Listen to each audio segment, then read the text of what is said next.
إن الحمد لله نحمده ونستعينه ونستغفروه ونعوذ بالله من شرور أنفسنا وسيئات أعمالنا من يهده الله فلا مضل له ومن يضلل فلا هادي له وأشهد أن لا إله إلا الله وحده لا شريك له وأشهد أن محمدًا عبده ورسوله صلى الله عليه وسلم يا أيها الذين آمنوا اتقوا الله حق تقاته ولا تموتن إلا وأنتم مسلمون يا أيها الناس اتقوا ربكم الذي خلقكم من نفس واحدة وخلق منها زوجها وبث منهما رجالا كثيرا ونساء واتقوا الله الذي تساءلون به والأرحام إن الله كان عليكم رقيبا يا أيها الذين آمنوا اتقوا الله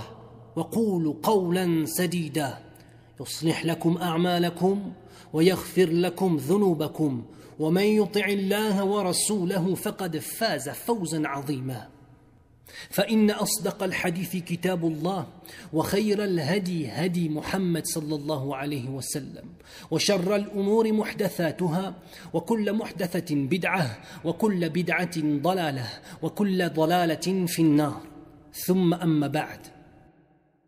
Mes chers frères, mes chères sœurs, le sujet du sermon de ce jour béni d'Allah est un acte qui nous accompagne tout au long de nos existences sur cette terre.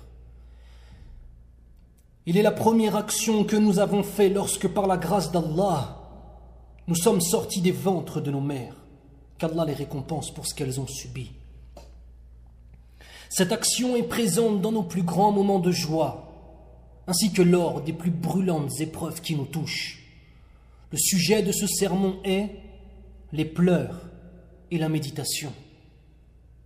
Le fait de perdre tous nos moyens et de nous sentir si petits face au Créateur de toutes choses. Mes frères, mes sœurs, sachez qu'il y a différentes sortes de pleurs.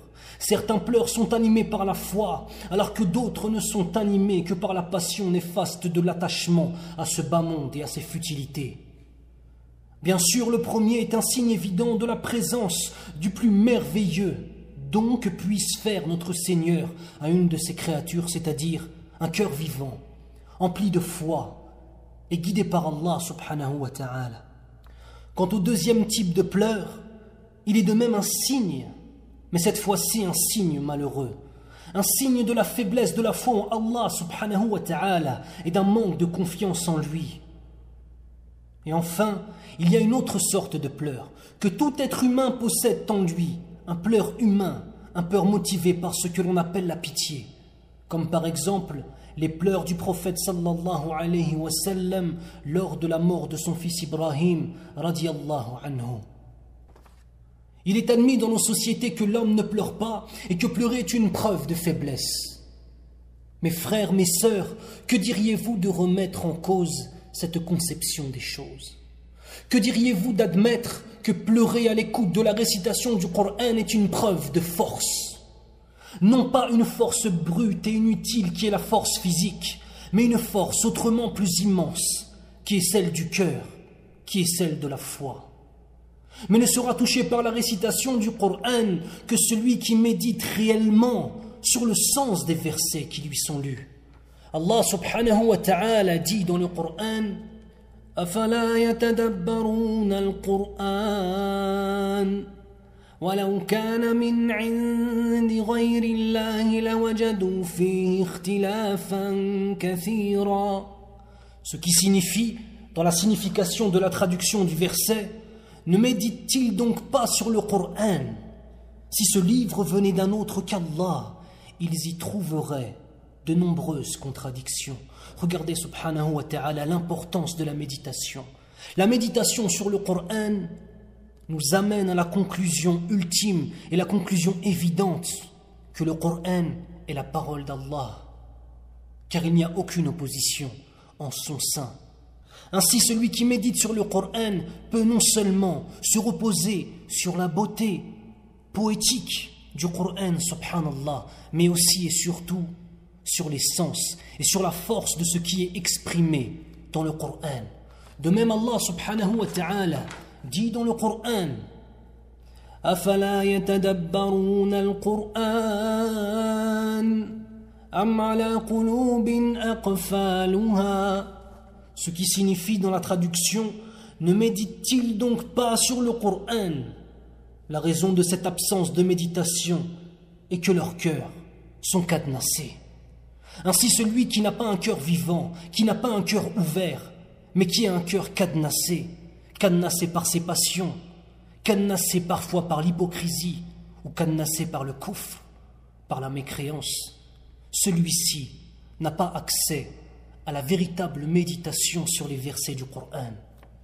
Allah subhanahu wa ta'ala dit de même: Kitabun anzalnahu ilayka mubarakun liyadabbaru ayatihi wa liyatadhakkara ulul albab.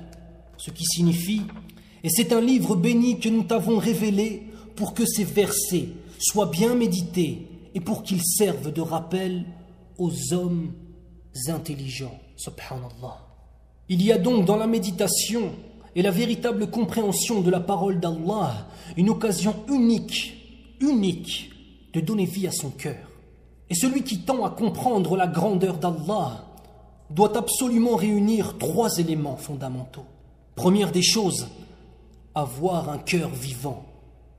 Deuxième des choses, avoir une écoute attentive aux versets du Coran. Et enfin, troisième des choses, être un véritable observateur et un témoin.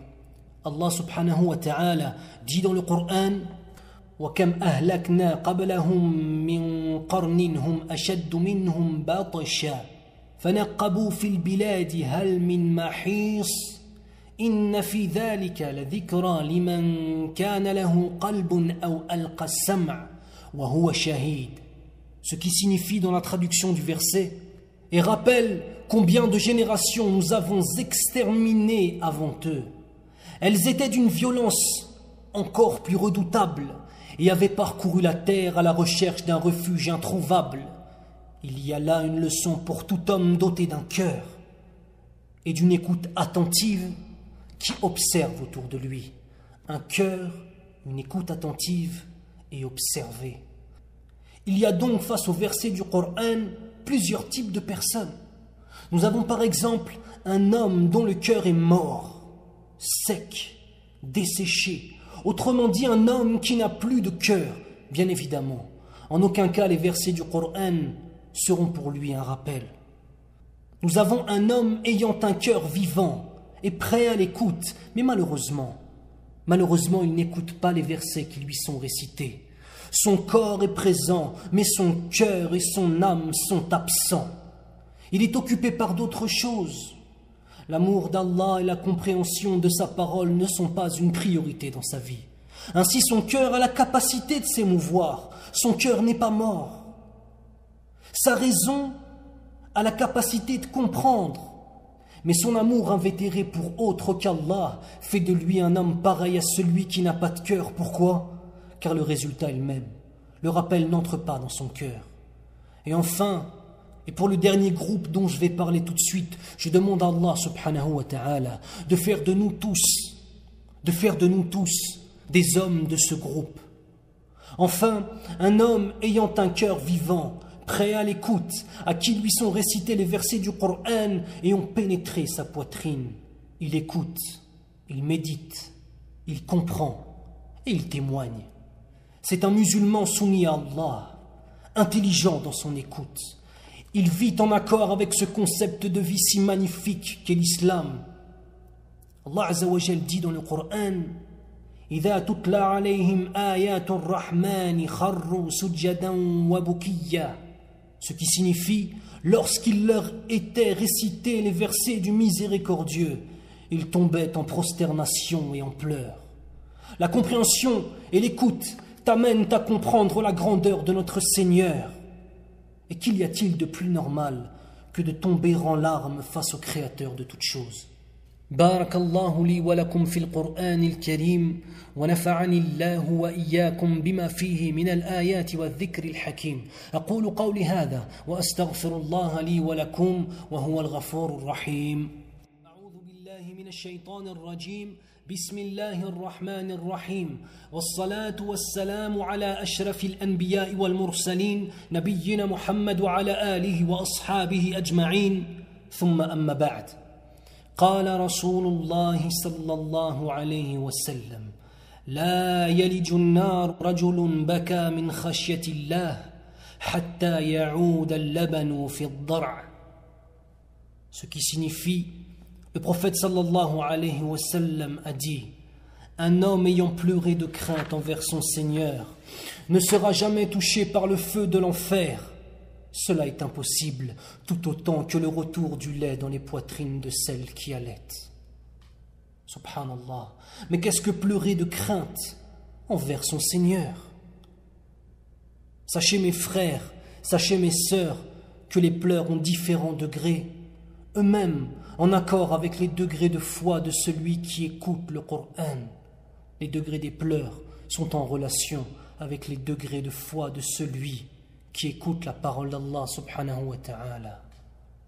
Premièrement, les pleurs du musulman lorsqu'il entend les versets sur l'enfer et ses supplices, lorsqu'il pense aux infinies souffrances qui attendent le pécheur, lorsqu'il s'imagine le spectacle effrayant de l'enfer, de la tombe et de ses supplices. Ceci est le premier degré des pleurs. Peut arriver à ce degré celui qui désobéit à Allah et mène une vie oublieuse. Ses pleurs sont comme un coup de couteau dans son cœur, comme un coup de fouet, lacérant son dos, mais ils sont éphémères, ils ne durent pas. Ces pleurs ne sont causés que par la crainte. Ainsi, l'homme pieux et l'homme oublieux accèdent à ce premier degré qui est la première porte. Le deuxième degré est celui de ceux pleurant à l'évocation du paradis et de ses bienfaits. Cet homme qui pleure à l'évocation du paradis et de ses bienfaits veut satisfaire son Seigneur coûte que coûte. Et plus que de chercher à se préserver de l'enfer, il cherche à atteindre les plus hauts degrés du paradis et ne délaisse pas les bonnes actions dans l'espoir de la récompense ultime du Firdaus et de ses délices.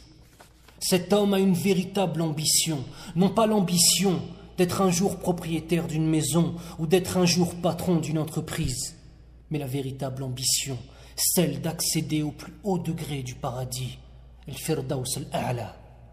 Les larmes coulent d'envie d'atteindre la récompense de notre Seigneur, et la crainte, à ce moment-là, a laissé place à l'espoir.